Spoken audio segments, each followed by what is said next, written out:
તો વિદ્યાર્થી મિત્રો, આપણે આગળના વિડીયોની અંદર પીરિયડમાં જોયું કે પ્રકરણ 1 અર્થશાસ્ત્ર વિષય પ્રવેશ. તો વિષય પ્રવેશ કરતા આપણે અર્થશાસ્ત્રમાં પહેલા અર્થશાસ્ત્રનો અર્થ સમજ્યા. પ્રસ્તાવના બાદ તેનો અર્થ સમજી અને પછી આપણે આર્થિક પ્રવૃત્તિનો અર્થ, બિનઆર્થિક પ્રવૃત્તિનો અર્થ. આર્થિક પ્રવૃત્તિ કોને કહેવાય, બિનઆર્થિક પ્રવૃત્તિ કોને કહેવાય, તેના ઉદાહરણો, જેમ કે આર્થિક પ્રવૃત્તિ કોણ કરે, બિનઆર્થિક પ્રવૃત્તિ કોને કહેવાય. પછી આપણે લીધું એકમલક્ષી અર્થશાસ્ત્ર, સમગ્રલક્ષી અર્થશાસ્ત્ર. પરીક્ષાની અંદર તફાવત પૂછાઈ શકે છે કે એકમલક્ષી અર્થશાસ્ત્ર અને સમગ્રલક્ષી અર્થશાસ્ત્રનો તફાવત જણાવો. આર્થિક પ્રવૃત્તિ, બિનઆર્થિક પ્રવૃત્તિનો તફાવત જણાવો. ત્યારબાદ આપણે લીધું આર્થિક માહિતીની રજૂઆત. આર્થિક માહિતીની રજૂઆત આપણે 3 રીતે કર્યા હતા, આપણે અગાઉ સમજી ગયા. પહેલી રીત વર્ણનાત્મકની રીત, જેને આપણે બોલીને વર્ણન કરીને પણ આપણે સમજાવી શકીએ. બીજી રીત હતી આંકડાકીય રીત, કે જેને આપણે આંકડા દ્વારા દર્શાવી શકાય. અને ત્રીજી રીત હતી આપણી આકૃતિ કે આલેખની રીત, જેમાં આપણે છેલ્લે આલેખ દ્વારા આપણે દોરીને સમજ્યા. જેમ વસ્તુની કિંમત ઉત્તરોત્તર વધતી જાય તેમ વસ્તુની માંગમાં ઘટાડો થતો હતો.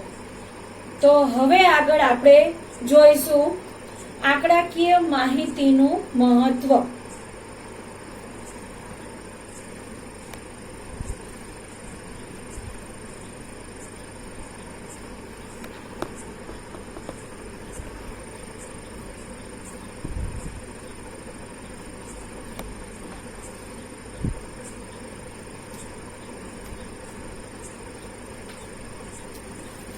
કે કોઈ પણ એકમ હોય એમાં આપણને આંકડાકીય માહિતી મળે.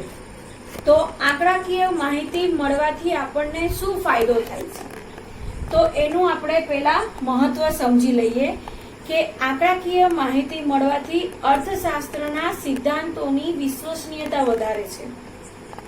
અર્થશાસ્ત્રના વલણો કયા પ્રકારના છે, કઈ દિશામાં છે તે જાણી શકાય છે. સ્થળ અને સમય વચ્ચે અર્થશાસ્ત્રમાં જુદી જુદી આર્થિક પ્રવૃત્તિઓનો તુલનાત્મક અભ્યાસ પણ કરી શકાય છે.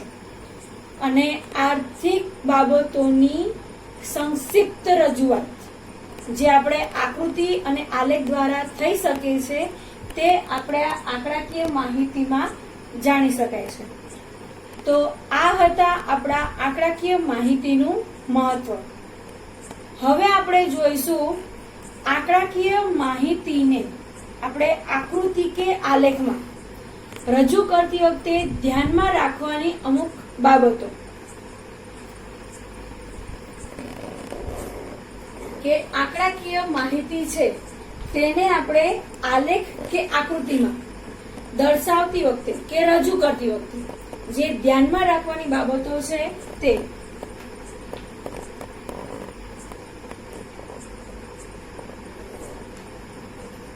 આકૃતિ કે આલેખમાં રજૂ કરતી વખતે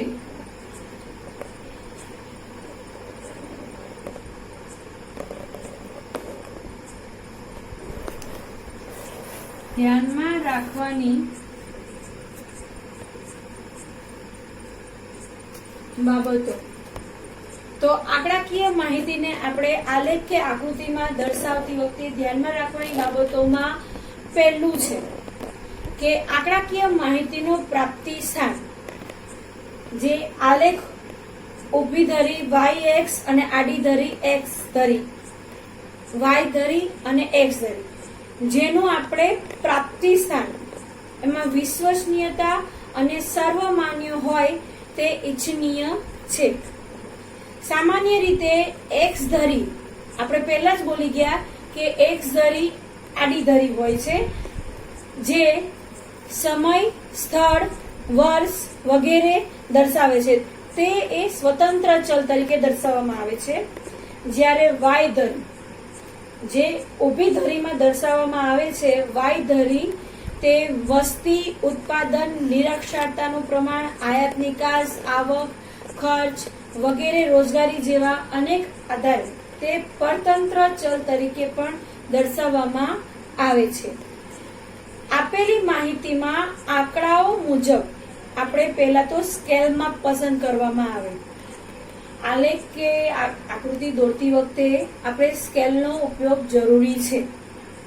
તેના માટે આંકડાકીય જ્ઞાન પણ હોવું આપણા માટે જરૂરી છે. આકૃતિ કે આલેખ કદ અતિશય નાના કે અતિશય મોટા ન હોવા જોઈએ. એટલે કે આપેલ માહિતીને આપણે સમપ્રમાણમાં હોવા જોઈએ. એના માપ સમપ્રમાણમાં હોવા જોઈએ. થોડા મોટા પણ ના ચાલે અને નાના પણ ના ચાલે. તો આ હતું આપણું આંકડાકીય માહિતીમાં આકૃતિ કે આલેખમાં રજૂ કરતી વખતે ધ્યાનમાં રાખવાની બાબતો. તો આપણે જોયું ધ્યાનમાં રાખવાની બાબતોમાં વાય ધરી ઊભી, આડી ધરી એક્સ ધરી અને એની અંદર દર્શાવવામાં આવતા જે આંકડાકીય માહિતી છે તે સમપ્રમાણમાં હોવું જોઈએ. તો હવે આપણે જોઈએ કે આકૃતિ કે આલેખના કેટલા પ્રકારો છે. કયા કયા પ્રકારોમાં આપણે આકૃતિ કે આલેખ દર્શાવી શકીએ. આકૃતિ કે આલેખ રજૂ કરવાની રીત. તો એમાં પહેલી રીત છે સ્તંભાકૃતિ.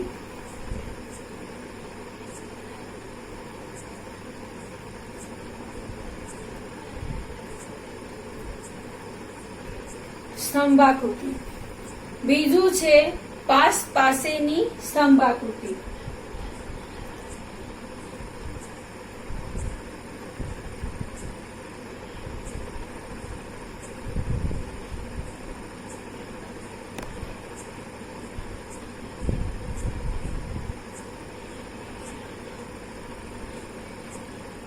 અને ત્રીજું છે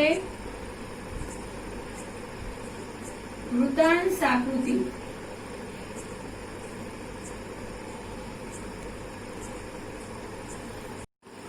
તો હવે આપણે જોઈશું પહેલું સ્તંભ આકૃતિ.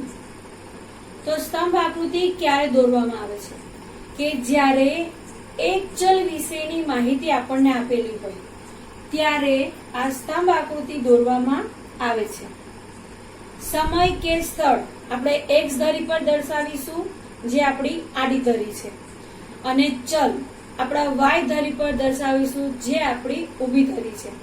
તેમાં દર્શાવવામાં આવે છે. જેમ કે કોઈ વર્ષ હોય 2008 થી 2009, 10, 11, 12 સમથિંગ જે કઈ બી આપણને વર્ષ આપેલા હોય ત્યાં સુધીના ઘઉંના ઉત્પાદનની માહિતી આપણે એક્સ ધરી પર દર્શાવીશું અને ઉત્પાદનનો જે કઈ બી વર્ષ છે તે આપણે ઉત્પાદન જે છે ઘઉંનું ટનમાં, લાખમાં, જે કઈ બી આપણને ટનમાં હોય તે આપણે વાય ધરી પર દર્શાવીશું.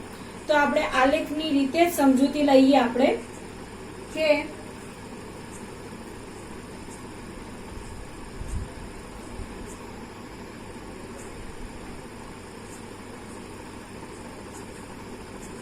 સ્તંભાકૃતિ.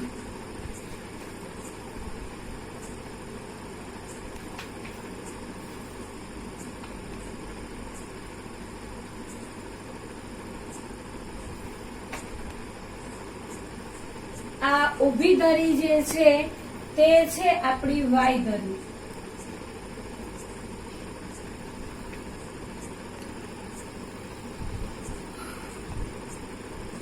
અને આ જે આડી ધરી છે તે છે આપણી એક્સ ધરી.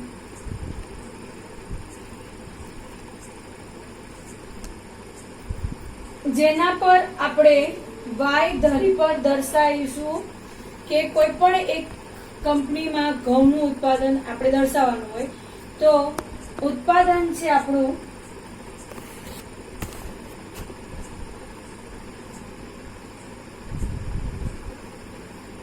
લાખ ટનમાં.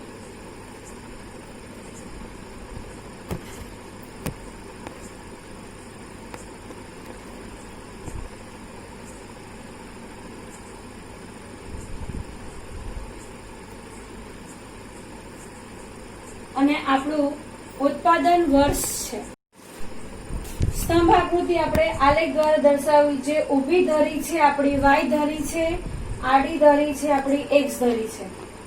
તો ઘઉંના ઉત્પાદનની આપણે સ્તંભ આકૃતિમાં માહિતી દર્શાવવાની છે.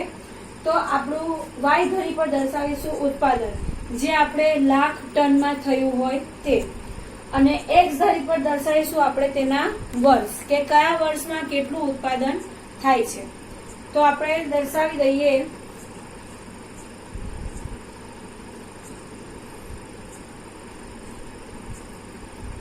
આ આપણું ઉદ્ગમ બિંદુ,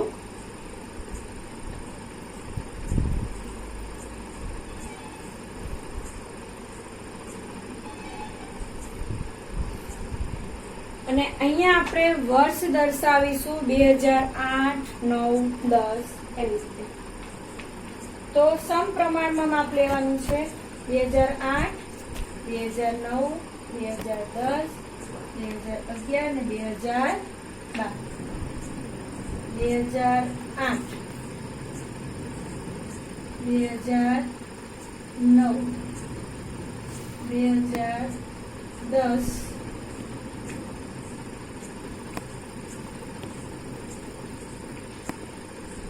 2011 અને 2012.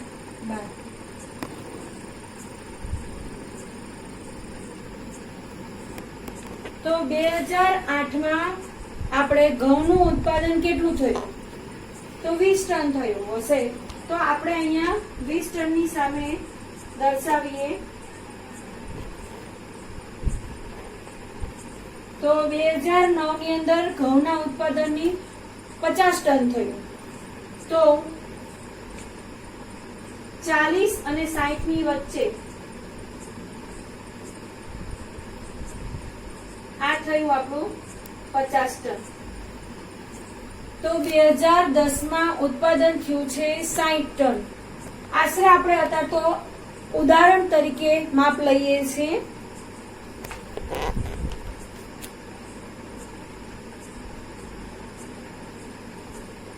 ટન. 2011માં થયું છે 80 ટન.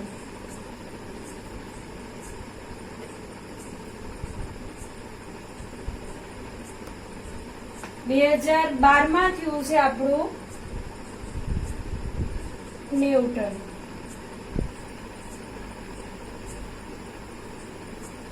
તો સ્તંભ આકૃતિ આપણી અહીંયા તૈયાર છે. આમાં આપણે કોઈ પણ ડિઝાઇન કરી શકાય.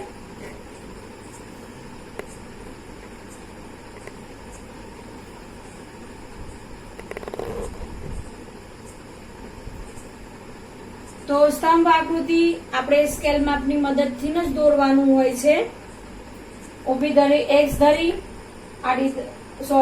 ઊભી ધરી વાય ધરી, આડી છે આપણી એક્સ. અહીંયા આપણે ઉત્પાદન દર્શાવ્યું, અહીંયા ઉત્પાદનનું વર્ષ દર્શાવ્યું. તો 2008માં 20, 2009માં 50, 2010માં 60,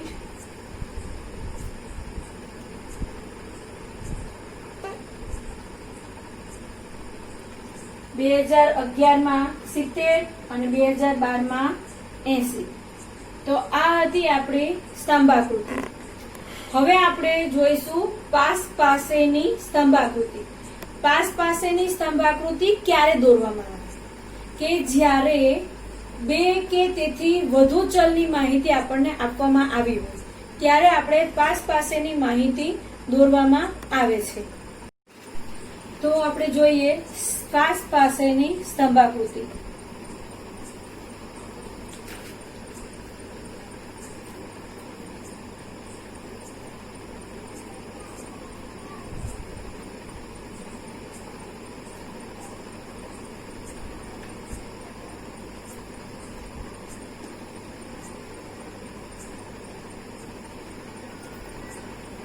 ઉદાહરણ, આપણને અહીંયા રોજગારી આપેલી છે. તો રોજગારીમાં મુખ્ય 3 ક્ષેત્રો આપણે વાત કરી લીધી: કૃષિ ક્ષેત્ર, ઉદ્યોગ ક્ષેત્ર અને સેવા.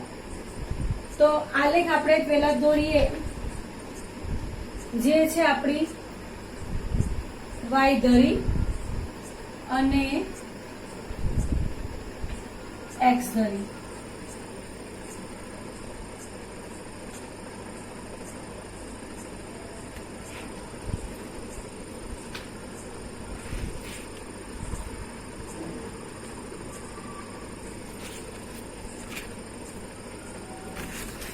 વાય ધરી પર આપણે દર્શાવીશું રોજગાર.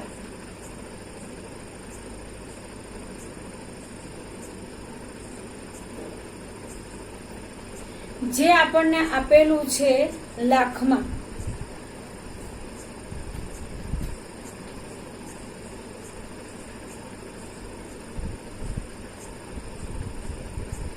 અને એક્સ ધરી પર દર્શાવીશું આપણે વર્ષ.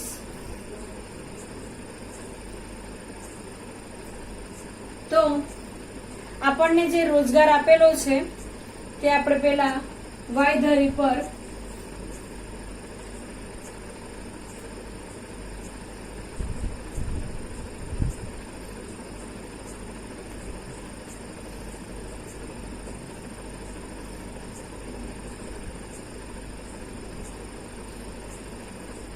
અને વર્ષ આપણને આપેલા છે 2015, 16 અને 17.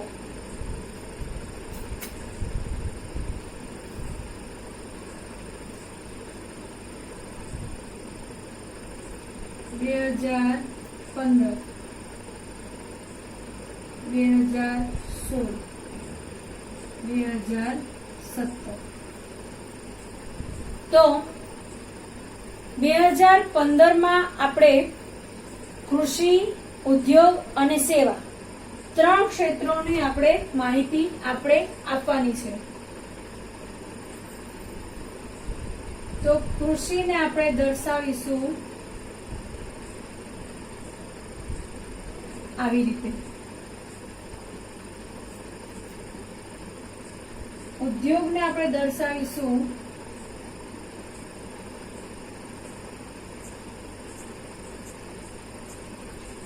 અને સેવાને દર્શાવીશું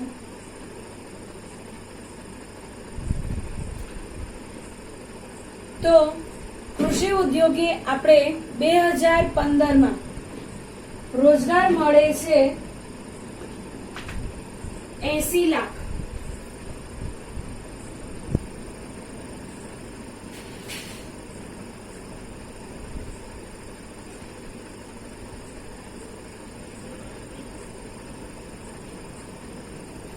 જ્યારે ઉદ્યોગમાં મળે છે 70 લાખ.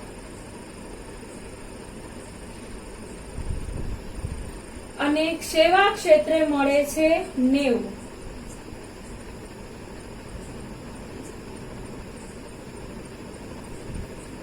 આને કહેવાય પાસેની સ્તંભાકૃતિ, કે જે આપણે એક કરતા વધારે માહિતી છે એને આપણે પાસે દર્શાવી શકાય. પણ આપણે અલગ કૃષિ, તો કૃષિમાં આપણે આવી રીતે દર્શાવીશું.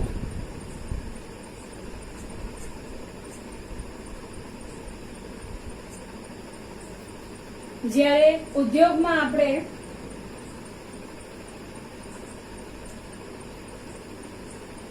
અને સેવા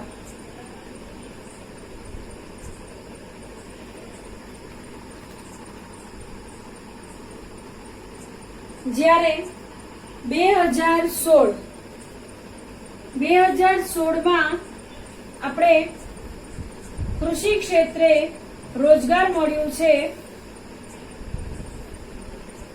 60.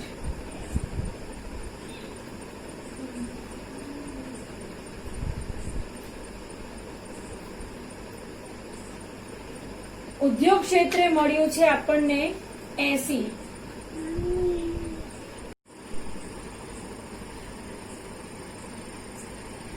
કૃષિ ક્ષેત્રે મળ્યું છે આપણને 60 લાખ. ઉદ્યોગ ક્ષેત્રે મળ્યું છે 80 અને સેવા ક્ષેત્રે મળ્યું છે 70. તો કૃષિમાં આપણે આવી રીતે દર્શાવીશું. ઉદ્યોગમાં અને સેવામાં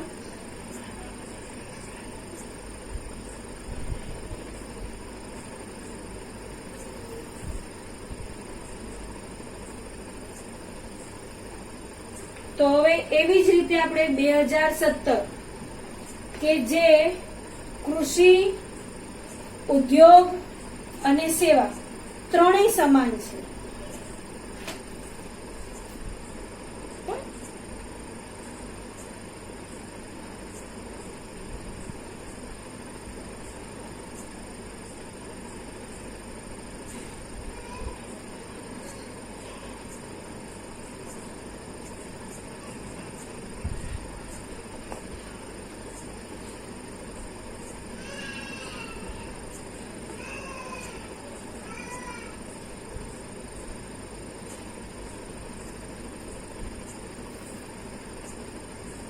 તો આ છે આપણી પાસેની સ્તંભાકૃતિ.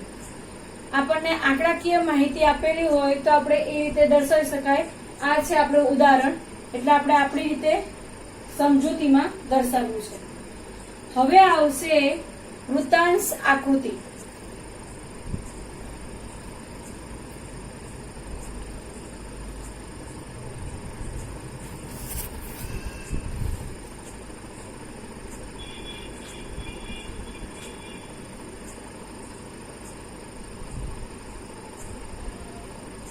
વૃત્તાંશ આકૃતિ કે વૃત્તાંશ આકૃતિ ક્યારે દોરવામાં આવે છે? ચલના જુદા જુદા વિભાગોની માહિતી જ્યારે તુલનાત્મક રીતે અભ્યાસ કરવામાં આવે ત્યારે વૃત્તાંશ આકૃતિ દોરવામાં આવે છે. જેમ કે કોઈ દેશની આપણે 11મી પંચવર્ષીય યોજનામાં જુદા જુદા ક્ષેત્રોમાં ફાળવણી રકમ માહિતી માટે ફાળવણી કરવામાં આવી હોય તો કુલ રકમ આપણી વૃત્તાંશ છે. એટલે વૃત્તાંશ એટલે આપણે આવી રીતે દોરીશું વર્તુળ.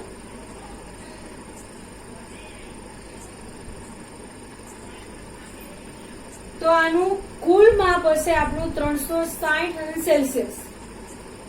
તો કુલ આપણું હશે 360 લઈ જુદા જુદા ક્ષેત્રોમાં આપણે ફાળવેલી રકમને અંશ નક્કી કરી તે મુજબ યોગ્ય ત્રિજ્યાના વર્તુળને આપણે કેન્દ્રથી વિભાજિત કરી વૃત્તાંશ આકૃતિ તૈયાર કરવામાં આવશે. તો પહેલા આપણે આનું કેન્દ્ર બિંદુ શોધી લઈએ. ત્યાંથી ત્રિજ્યા પાડી. ઉદાહરણ છે એટલે આપણને માપ ખબર નથી કે કયું કેટલું છે. તો કૃષિ ક્ષેત્ર, ઉદ્યોગ ક્ષેત્ર અને સેવા ક્ષેત્ર. તો આપણે લઈએ કૃષિ, ઉદ્યોગ અને સેવા. આ છે આપણું કૃષિ ક્ષેત્ર, આ છે આપણું ઉદ્યોગ ક્ષેત્ર અને આ છે આપણું સેવા ક્ષેત્ર.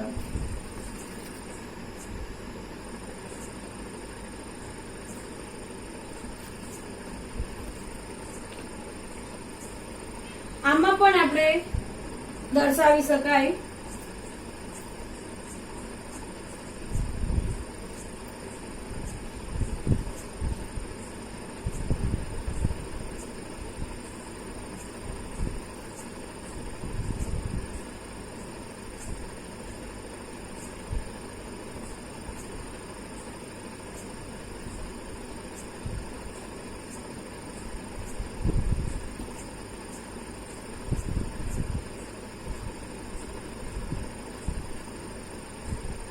તો આ હતા આપણા 3 આકૃતિ.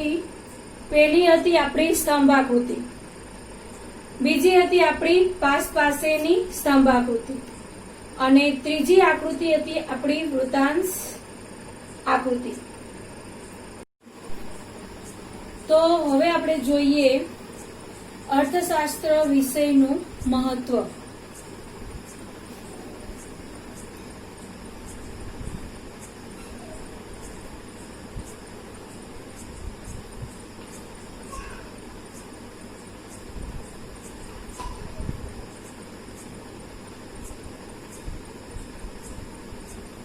તો અર્થશાસ્ત્ર વિષયના મહત્વમાં છે 3 પોઈન્ટ. પહેલો પોઈન્ટ છે આપણો વ્યવહારિક મહત્વ.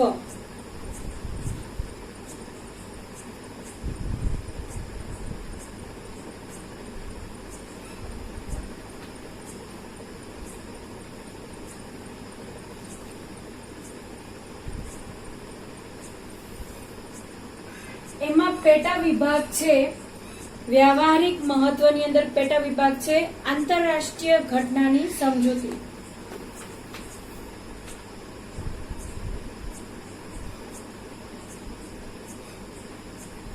આંતરરાષ્ટ્રીય ઘટનાની સમજૂતી. અને આપણો બીજો પેટા વિભાગ છે ઐતિહાસિક ઘટનાની સમજૂતી.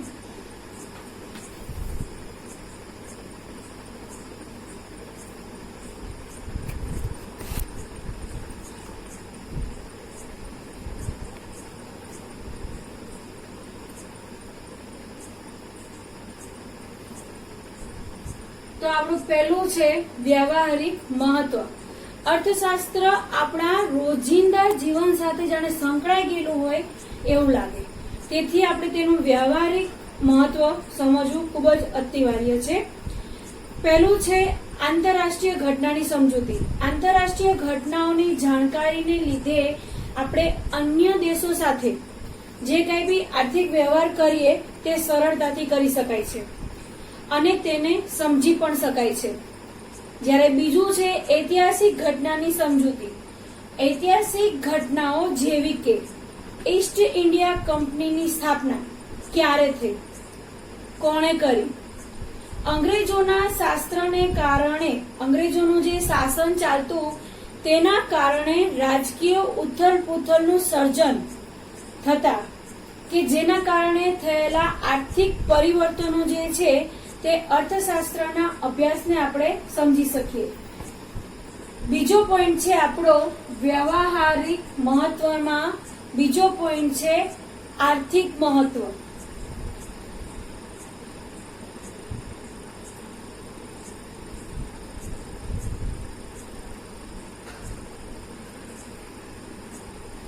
તો આર્થિક મહત્વ એમાં પહેલો પોઈન્ટ, આમાં પણ બે પેટા પ્રકાર છે. એમાં પહેલો પ્રકાર છે આપણો રોજગાર, રોજબરોજના જે વ્યક્તિગત નિર્ણયો માટે.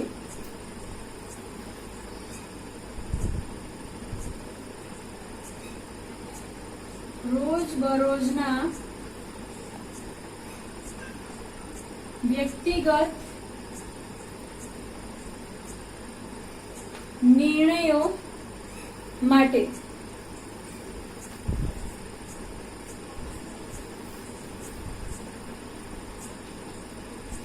અને આપણો બીજો પેટા પ્રકાર છે સરકારની નીતિઓને સમજવા માટે.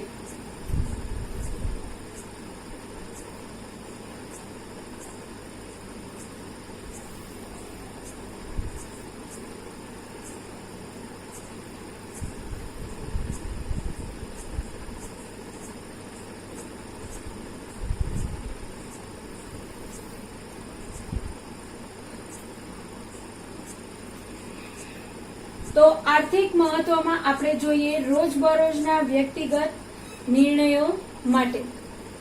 તો આર્થિક પ્રવૃત્તિમાં સીધી કે આડકતરી રીતે જોડાયેલા દેશના જે લોકોને આર્થિક નિર્ણયો લેવામાં અર્થશાસ્ત્ર મદદરૂપ થાય છે. બીજું સરકારની નીતિઓને સમજવા માટે કે સરકારની નીતિઓને સમજવા માટે અર્થશાસ્ત્ર અભ્યાસ ખૂબ જ મદદરૂપ થાય છે. તો હવે જોઈએ આપણે વ્યવહારિક મહત્વ, જે અર્થશાસ્ત્ર વિશેનું જે મહત્વ છે એમાં પહેલું તો વ્યવહારિક મહત્વ, બીજું આર્થિક મહત્વ અને હવે છેલ્લું ત્રીજું મહત્વ છે વ્યવસાયિક મહત્વ.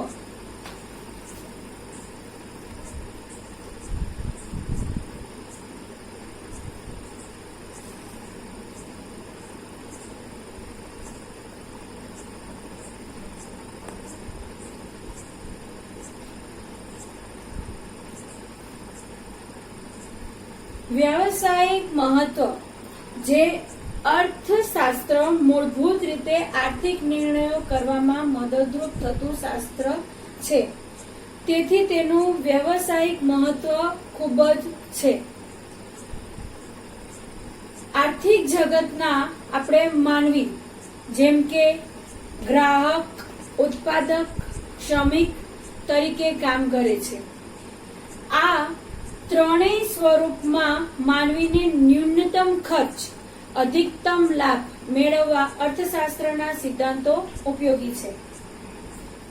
વ્યવસાય સાથે જોડાયેલી બાબતો જેવી કે આવક, ખર્ચ, માંગ અને પુરવઠો વગેરેના નિર્ણયોને અર્થશાસ્ત્ર અભ્યાસ ખૂબ જ મદદરૂપ થાય છે.